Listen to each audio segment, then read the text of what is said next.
Assalamualaikum warahmatullahi wabarakatuh. Sebelumnya, izinkan saya memperkenalkan diri. Saya Ageng Subara dengan NPM 224111167 kelas manajemen 22B. Sebelumnya izin menggunakan PPT dari Miss Devia.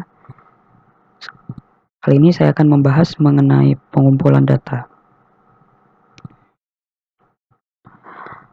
Yang pertama ada pengertian dan data jenis data.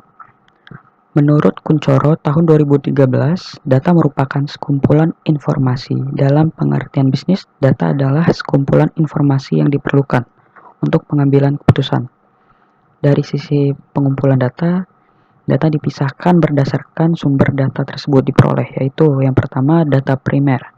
Dari sumber data primer yang merupakan pemberi informasi pertama. Yang kedua data sekunder, diperoleh dari sumber data sekunder yang merupakan orang atau lembaga yang telah mengumpulkan data.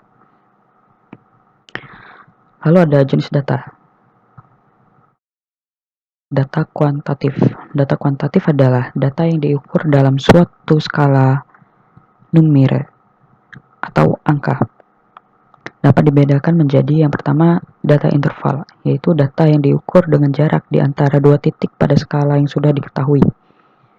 Lalu data rasio, yaitu data yang diukur dengan suatu proporsi. Data kualitatif merupakan data yang tidak dapat diukur dalam skala numerik. Namun karena dalam statistik, semua data harus dalam bentuk angka, maka data kualitatif umumnya dikuantitatifkan agar dapat diproses lebih lanjut. Lalu data kualitatif umumnya digolongkan menjadi dua. Yang pertama data nominal, yaitu dapat dinyatakan dalam bentuk kategori. Lalu data ordinal, yaitu data yang dinyatakan dalam bentuk kategori, namun posisi data tidak sama derajatnya karena dinyatakan dalam skala peringkat.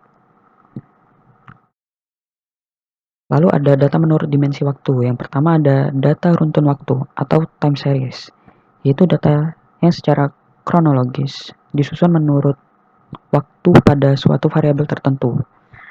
Lalu ada data silang tempat atau error-session, yaitu data yang dikumpulkan pada suatu titik waktu. Lalu ada data polling, kombinasi antara data runtur waktu dan silang tempat, gabungan data time series dan data cross-section. Lalu ada data internal, berasal dari dalam organisasi tersebut, atau eksternal, berasal dari luar organisasi.